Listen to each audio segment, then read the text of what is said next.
أعوذ بالله من الشيطان الرجيم بسم الله الرحمن الرحيم قل تعالوا أتل ما حرم ربكم عليكم ألا تشركوا به شيئا وبالوالدين إحسانا ولا تقتلوا أولادكم من إملاق نحن نرزقكم وإياهم ولا تقربوا الفواحش ما ظهر منها وما بطن ولا تقتلوا النفس التي حرم الله إلا بالحق ذلكم وصاكم به لعلكم تعقلون ولا تقربوا مال اليتيم إلا بالتي هي أحسن حتى يبلغ أشده وأوفوا الكيل والميزان بالقسط لا نكلف نفسا إلا وسعها وإذا قلتم فاعدلوا ولو كان ذا قربى وبعهد الله أوفوا ذلكم وصاكم به لعلكم تذكرون وأن هذا صراطي مستقيما فاتبعوه ولا تتبعوا السبل فتفرق بكم عن سبيله ذلكم وصاكم به لعلكم تتقون۔ سورہ انعام میں یہ چند آیات میں نے پڑھی ہیں، ان کو وصایا ثلاث کہتے ہیں۔ اللہ تعالیٰ کی طرف سے 3 وصیتیں، 3 نصیحت۔ وصیت و ارض واسعہ والف سوادیہ واسع، سرسبز زمین،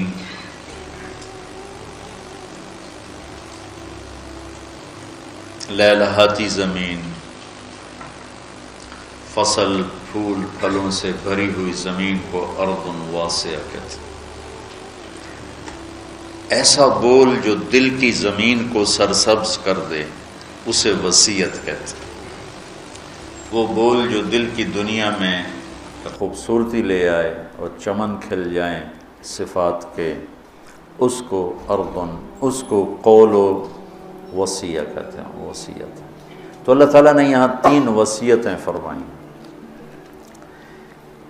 فرمایا کہ آؤ میں تمہیں بتاؤں جو تمہارے رب نے حرام قرار دیا ہے۔ پہلا ہے شرک نہ کرو۔ یہ ایسا شرک ہے، یہ ایسا جرم ہے کہ اللہ نے کہا ان اللہ لا یغفر ان یشرک بہ، کہ میں شرک معاف نہیں کروں گا، ویغفر ما دون ذلک لمن یشاء، باقی جسے چاہوں معاف کر دوں۔ تو قرآن پاک میں اللہ تعالیٰ نے اکثر اللہ اور رسول کو ساتھ ساتھ ذکر کیا، اطیعوا اللہ و اطیعوا الرسول، من یطع اللہ ورسولہ تؤمنون باللہ ورسولہ، آمنوا باللہ ورسولہ، براءۃ من اللہ ورسولہ، اذان من اللہ ورسولہ، من یعص اللہ ورسولہ، من یشاقق اللہ ورسولہ۔ یہ قرآن میں بے شمار ہے کہ اللہ اپنے ساتھ اپنے حبیب کو لاتا، لیکن چند مقام ایسے ہیں جہاں اللہ اپنے ساتھ والدین کو لاتا ہے، ماں باپ کو لاتا ہے۔ اس کے علاوہ اللہ اور کسی چیز کو اپنے ساتھ ذکر نہیں، یا اپنے ساتھ اپنے حبیب کو ذکر کرتا ہے، یا پھر اس کے بعد اللہ تعالیٰ نے ماں باپ کو اپنے ساتھ ذکر کیا ہے۔ اس میں سے ایک مقام یہ ہے کہ اللہ تعالیٰ فرماتا ہے کہ اللہ کے ساتھ کسی چیز کو شریک نہ ٹھہراؤ اور والدین کے ساتھ احسان کرو، والدین کے ساتھ احسان کرو۔ وَقَضَىٰ رَبُّكَ أَلَّا تَعْبُدُوا إِلَّا إِيَّاهُ وَبِالْوَالِدَيْنِ إِحْسَانًا يَا بُنَيَّ لَا تُشْرِكْ بِاللَّهِ إِنَّ الشِّرْكَ لَظُلْمٌ عَظِيمٌ وَوَصَّيْنَا الْإِنسَانَ بِوَالِدَيْهِ۔ تو اللہ تعبدوا الا اللہ وبالوالدین احسانا، یہ قرآن میں کئی جگہ اللہ تعالیٰ نے اس کو اس طرح ذکر فرمایا کہ اپنے ساتھ والدین۔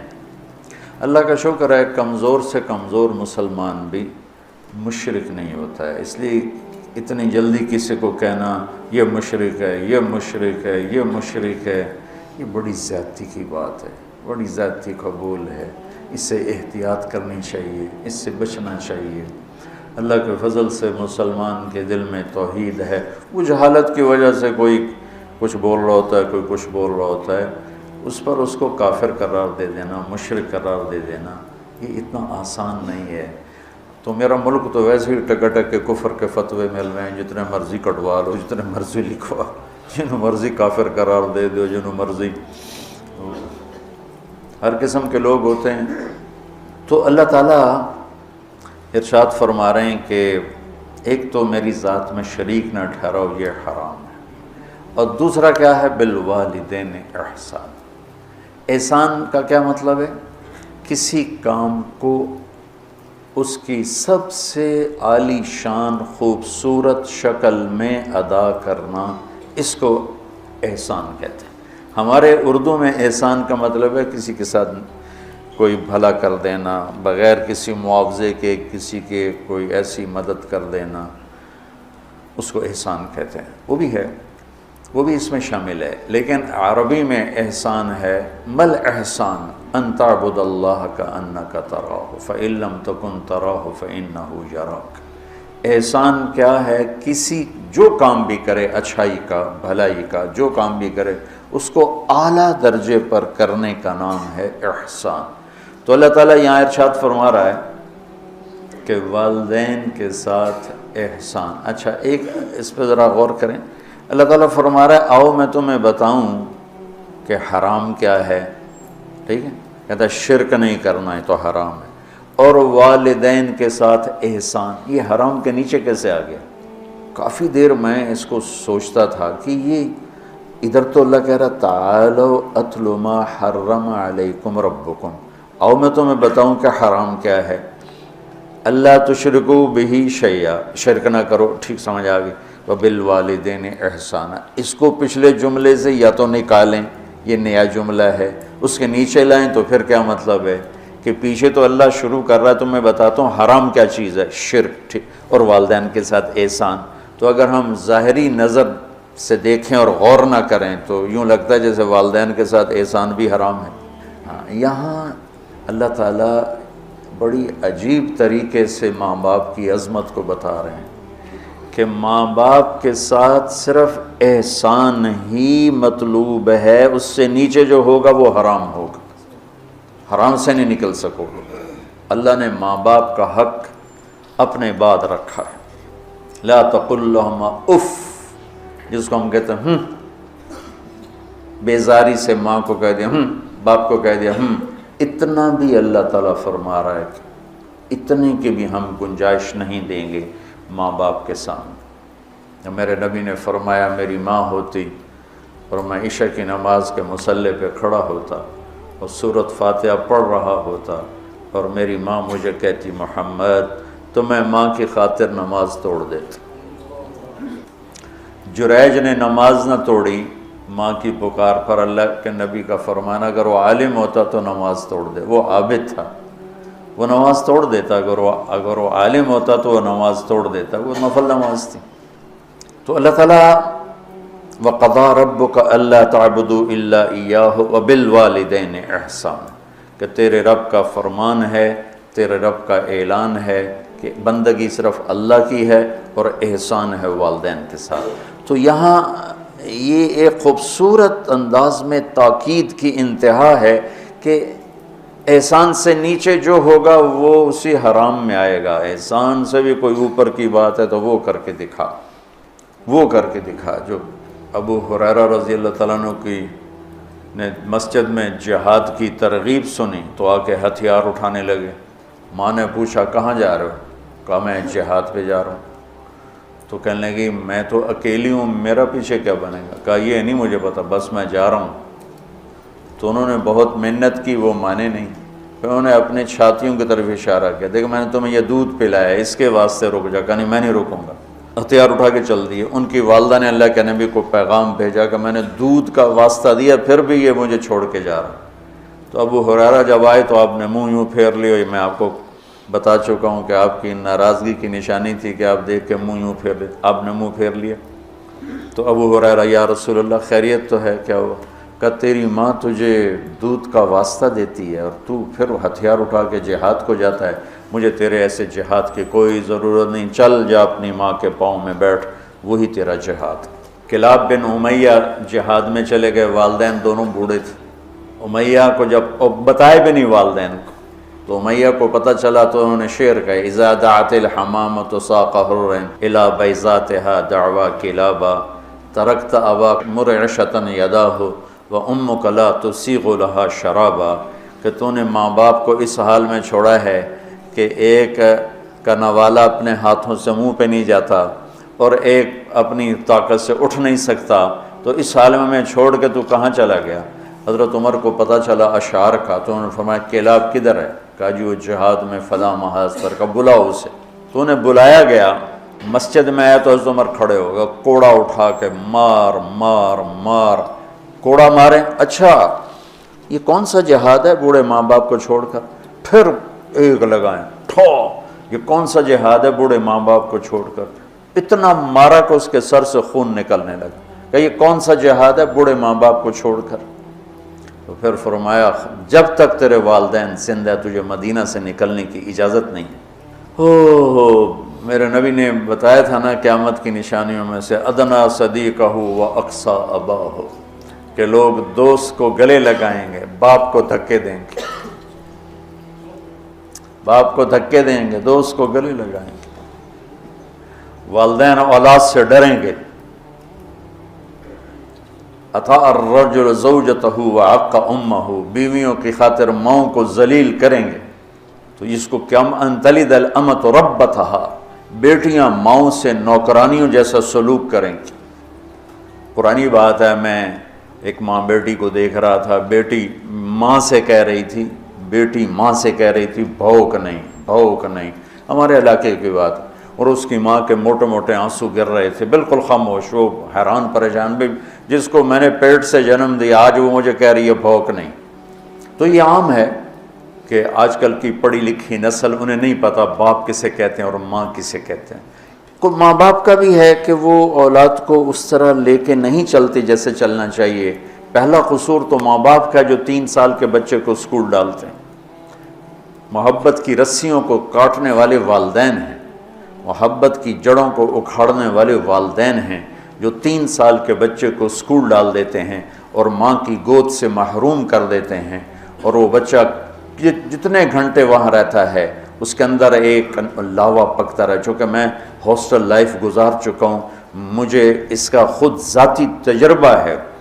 حالانکہ میں تو 11 سال کی عمر میں لاہور گیا، میرے والد مجھے ڈاکٹر بنانا چاہتے تھے، تو لاہور کے بڑے عالی شان اسکول سینٹرل ماڈل میں داخل کروایا۔ ہاسٹل لائف 11 سال کی عمر، میرا رو رو کے برا حال، 3 سال میں روتا رہا، پھر میرا دل پتھر ہو گیا۔ والدین کے لیے میری محبت مرتے دم تک پھر بیدار نہ ہو سکی۔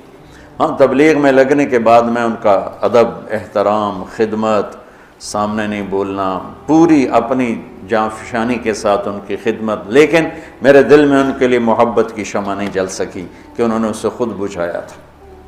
تو اس میں والدین آج کل بہت روتے ہیں، لیکن اس میں ایک بہت بڑی وجہ خود والدین بھی ہیں کہ وہ بچوں کو وہ ٹائم جو پہلے 10 سال والدین بچے کو دے دیں، ساری زندگی بچہ والدین کو دے دے، اور 3 سال کے بچے کو دھکا دے دیا۔ اب تو اسکولوں کے اشتہار ہیں 18 ماہ کا بچہ بھی لے لیں، میں جمدے نال ہی لے لو، ماما نے چھٹی دے دے میں جم کے تھوڑی جھولی چ پا دیں۔ یہ میں کیا کروں، میرے دیس کا ڈاکٹر بھی تاجر ہے، وکیل بھی تاجر ہے، اور یہ علم والے بھی تاجر ہیں۔ جب کسی قوم پہ زوال آتا ہے تو ہر شعبے پہ آتا ہے۔ جب علماء تجارت دین کو بیچ رہے ہیں تو باقیوں سے کیا گلا، جب ممبر ہی بک گیا ہے تو پیچھے کیا گلا۔ سارے ایسے نہیں ہیں، سارے وکیل ایسے نہیں، سارے ڈاکٹر ایسے نہیں، سارے علماء ایسے نہیں، یہ اکثریت کی بات ہے۔ ہر طبقے میں چونکہ شر غالب ہے تو ہر طبقے میں وہ غالب ہے۔ تو میرا رب کہتا ہے کہ ایک میری ذات میں شریک نہ ٹھہراؤ، اور ایک والدین سے احسان سے نیچے ہمیں قبول نہیں، احسان تک پہنچو گے تو قبول ہوگا۔ آپ جنت میں تشریف لے گئے تو قرآن کی تلاوت سنی، آپ نے فرمایا کون کر رہے تلاوت؟ انہوں نے کہا جی حارثہ بن نعمان ہے۔ کہا ہے حارثہ بن نعمان؟ وہ تو مدینے میں ہے۔ کہا وہ ماں کا خدمت گزار ایسا ہے کہ جب قرآن پڑھتا ہے ساری جنت کو سنایا جاتا۔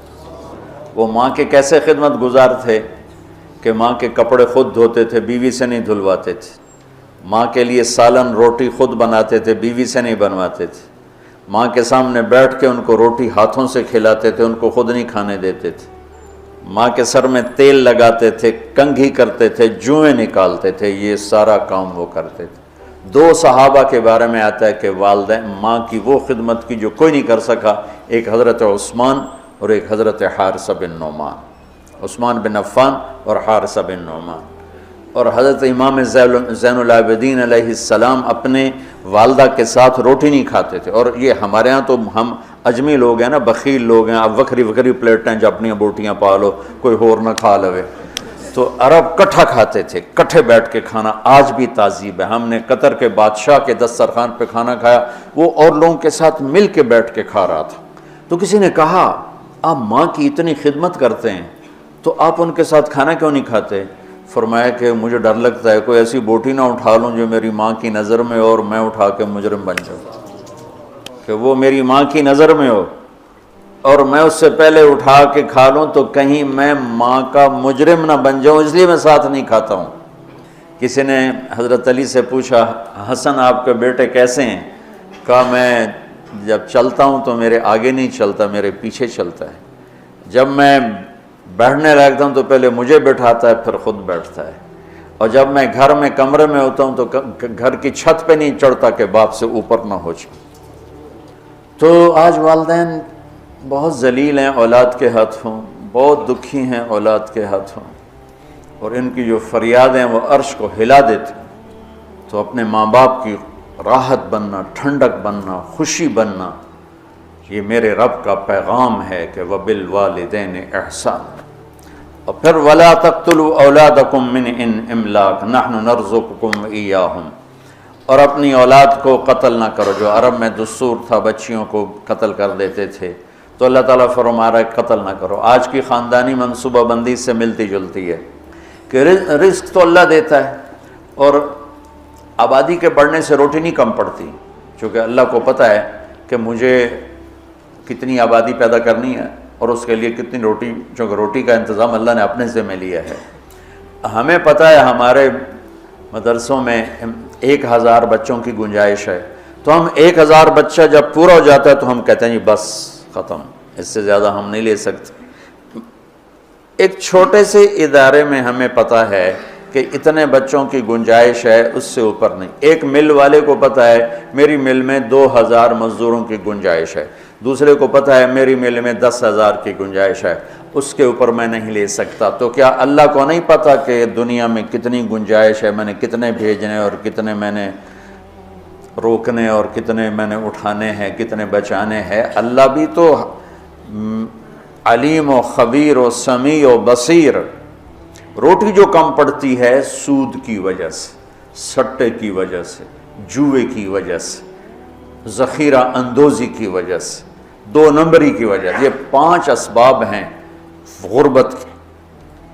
سودی نظام ہوگا، پیسہ چند ہاتھوں میں ہوگا، سٹا ہوگا، جوا ہوگا، بددیانتی ہوگی، سٹاک ہوگا، ذخیرہ اندوزی ہوگی، ہیرا پھیری ہوگی، بازار تباہ و برباد ہو جائے گا، پیسہ چند ہاتھوں میں آ جائے گا، غربت آ جائے گی۔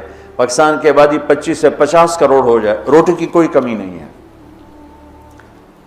کمی آتی ہے جب اللہ کی نظام معیشت کو توڑا جاتا۔ میرا اللہ کہتا فَأْذَنُوا بِحَرْبٍ مِّنَ اللَّهِ وَرَسُولِهِ، یا سود چھوڑ دو یا اعلان جنگ ہے۔ وہ کہتے سود کے بغیر کاروبار نہیں ہوتا، تو لعنت ہے ایسے کاروباروں پر۔ جن جن ملکوں نے اس پر پابندی لگائی ان کی سارا سسٹم تباہ ہو گیا۔ چائنا میں 18 کروڑ لڑکے ہیں جن کے لیے لڑکیاں کوئی نہیں، 18 کروڑ لڑکے ہیں جن کے، یہی صورتحال ہندوستان میں ہے کہ وہاں کروڑوں بچے ہیں، چونکہ وہ بچی کو دیکھتے ہیں تو حمل ساقط کروا دیتے ہیں، وہ الٹرا ساؤنڈ میں بچی دیکھتے ہیں ساقط کرواتے ہیں۔ اب لڑکے زیادہ ہو گئے ہیں، لڑکیاں ہیں۔ تو اللہ کے غیبی نظام کو جب ہلایا جاتا ہے تو نقصان ہوتا ہے۔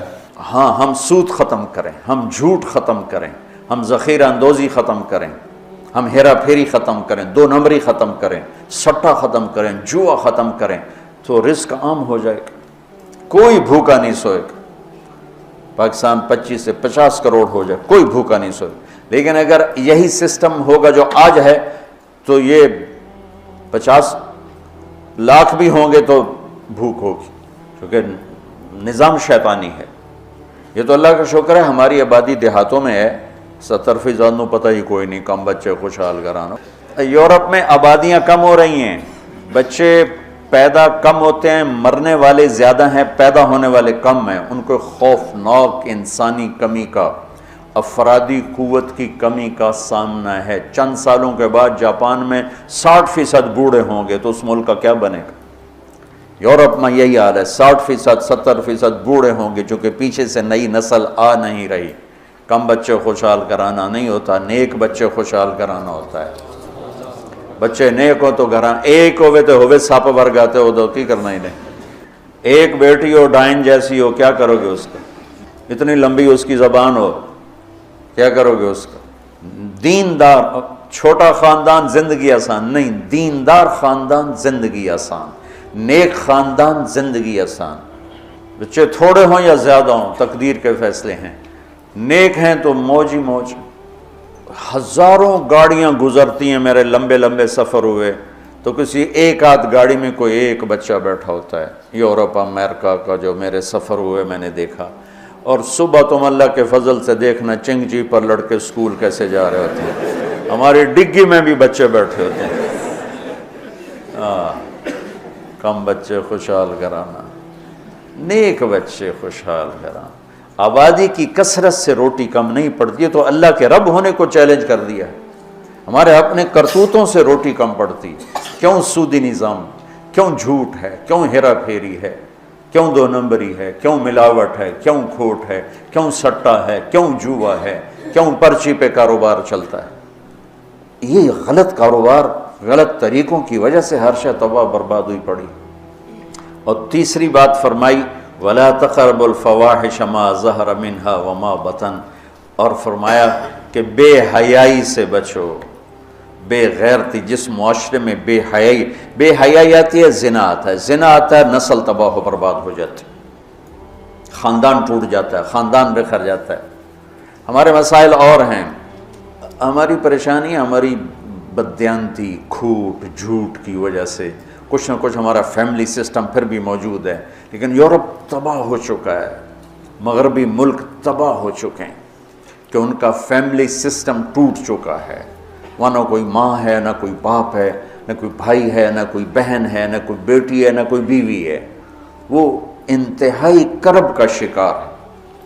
مجھے ڈاکٹر ملا، میں امریکہ سے آیا ہوا تھا، رائمنڈ ملا۔ میں نے کہا تم کس چیز کے ڈاکٹر؟ میں بچوں کا ڈاکٹر ہوں، نفسیاتی مریض۔ میں نے کہا ہے بچے بھی نفسیاتی مریض ہوتے ہیں؟ کہ اتنے مریض ہیں کہ میری لسٹ 6 مہینے بعد ڈیٹ ملتی ہے، میری لسٹ میں 6 ماہ بعد اس کا نمبر آتا ہے، اتنے مریض ہیں لائن۔ میں نے کہا اس کی کیا وجہ ہے؟ کہا ماں باپ نہیں ہیں۔ باپ تو ہوتا ہی نہیں ہے، بوائے فرینڈ ہے، جب وہ حمل ہوتا ہے وہ چھوڑ کے بھاگ جاتا، وہ کسی اور لڑکی کو لے لیتا۔ اکیلی لڑکی بچہ جنتی ہے، پھر اس نے جاب کرنی ہے، اپنا گھر چلانا ہے، تو بچوں کو چھوڑتی ہے۔ وہاں وہ کیئرنگ بنے ہوئے ہیں ہاؤس، جہاں یہ پورا کاروبار ہے کہ بچوں کو وہاں چھوڑ کے چلے جاؤ۔ وہاں بچے کے پاس ماں نہیں ہے، باپ نہیں ہے، بہن نہیں ہے، بھائی نہیں ہے۔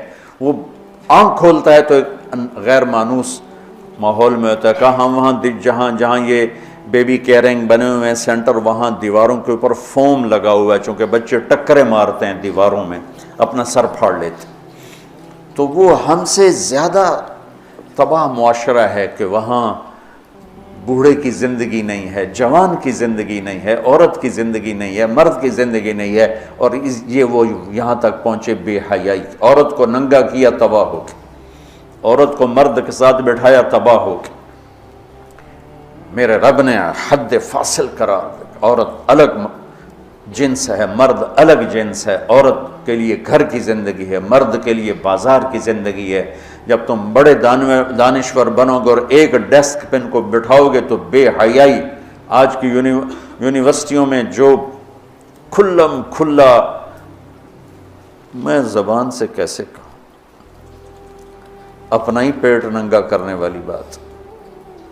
اور میرا رب کہہ رہا ہے لا تقربوا الفواحش ما ظہر منہا وما بطن، کہ بے حیائی کے قریب نہ جاؤ، بے حیائی کے قریب نہ جاؤ۔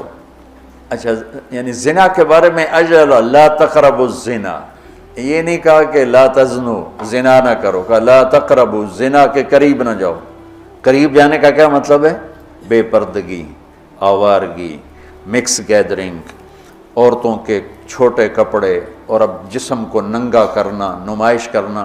یورپ کی عورت بیچاری کو تو پتہ نہیں ہے، وہ نہ ماں ہے، نہ بیٹی ہے، نہ بہن ہے، نہ بیوی ہے، وہ ایک ٹیشو پیپر ہے، استعمال کر کے پھینک دیا جاتا ہے۔ مغرب کی عورت انتہائی مظلوم ہے، دیکھنے میں وہ نظر آ رہا ہے آزادی نہیں ہے، اللہ کی قسم کربناک زندگی ہے، کربناک زندگی۔ اس لڑکی کا کیا حل ہوگا جو 11 سال کی عمر میں اپنا خاوند ڈھونڈنا شروع کرے اور 20 نوجوان اسے استعمال کر کے پھینکتے چلے جائیں، اس کی کیا زندگی ہوگی؟ اور اس نوجوان کی کیا زندگی ہوگی جو بیوی کی تلاش میں دھکے کھا مر جائے اور اسے کوئی وفادار لڑکی نہ ملے؟ عورت کو شوہر نہیں ملتا، مرد کو بیوی نہیں ملتی، تو اس لیے وہاں کی نسل گھٹ گئی ہے۔